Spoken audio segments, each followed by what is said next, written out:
August 5th, 2010. 1:05 p.m. Atacama Desert, Chile. The air was hot and dry, as it always was in the Atacama, the driest desert on Earth. Dust clung to every surface, settling on the skin and in the lungs. At the San Jose copper gold mine, 33 men were hundreds of meters below the surface, deep inside the belly of the earth. They were miners, veterans and rookies alike. Some had been digging for decades, others were just learning the trade. It was just another Thursday, until it wasn't. Without warning, the earth roared. An explosion of rock and dust surged through the tunnels. The walls of the mine shook violently, louder than thunder, more powerful than dynamite. In an instant, 700,000 tons of rock collapsed near the main access tunnel, the only exit the men had. It was like a skyscraper had fallen on top of them. Silence. Dust. Then, screaming. Lights flickered, helmets cracked. One man broke his leg. Another had blood running down his face. The walls had caved in behind them. Their only exit was gone. They were trapped. 2,300 feet, over half a mile underground. Luis Orzua, the shift supervisor, instantly knew the truth. He didn't panic. He took command. "We need to get to the refuge," he said. The refuge was a reinforced shelter deep inside the mine, their last sanctuary. It had food, water, oxygen, radios. But no one knew how long it would last. The 33 men made their way through collapsed shafts and broken beams. Some were bleeding. Some were crying. Others were in shock. When they finally reached the refuge, the reality hit. They were completely cut off from the surface. No way out. No communication. And worse, no one even knew if they were alive. Above ground, chaos erupted. Families of the miners gathered at the gates. Journalists swarmed. Helicopters circled. But the company, and even government officials, weren't hopeful. "There's probably no survivors," one engineer whispered. "Even if there are, we may never reach them." Rescue teams were called, but progress was slow. Drilling equipment had to be flown in. Maps of the ancient mine were incomplete. Tunnels were unstable. Meanwhile, below ground, every hour stretched like eternity. No contact, no rescue, no light, no time. 17 days passed. 17. Can you imagine the silence, the isolation, the hunger? They rationed food strictly.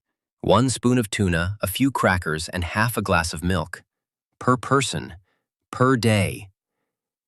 They drank water collected from the mine's crevices. The air was thick, heavy, and hot, 95 degrees Fahrenheit, 35 degrees Celsius, with 90% humidity. They told jokes, sang, prayed. They argued, screamed, fell silent again. Some began writing goodbye letters in the dark. They feared 2 things: starvation and being forgotten. On August 22nd, something unthinkable happened. A drill bit punched through the ceiling near the refuge. A note was attached to it. It said, "Estamos bien en el refugio los 33. We are well in the refuge, the 33 of us." They were alive. The world exploded in celebration. Families sobbed. The Chilean president broke down on live television, news cameras rolled, and the global rescue mission began.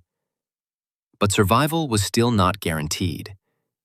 Now came the hardest part: getting them out. The rescue could take months. In the meantime, supply tubes were sent down.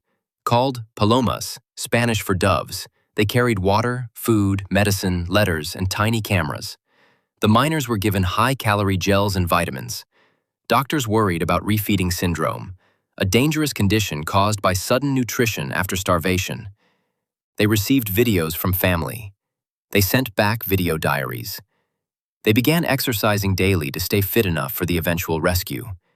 Yet time dragged on. One man confessed on camera, "I smile, but inside I am screaming." Plan A, Plan B, Plan C. 3 separate drills began, from 3 angles, each with different technology. NASA was consulted for psychological strategies. Drill bits broke, rocks cracked. Engineers wept with frustration. Finally, on October 9th, after more than 2 months, one drill, Plan B, broke through. The shaft was wide enough for a specially designed rescue capsule, named the Phoenix. It was like an elevator coffin, 22 inches wide, steel-reinforced, with oxygen and communication. It could carry 1 miner at a time. The world watched live as it was lowered into the abyss. October 13, 2010, midnight. First up was Florencio Avalos, the healthiest of the group. As the capsule emerged from the earth, cheers erupted, horns blared. People screamed and cried. One by one, over the next 24 hours, the miners were pulled up.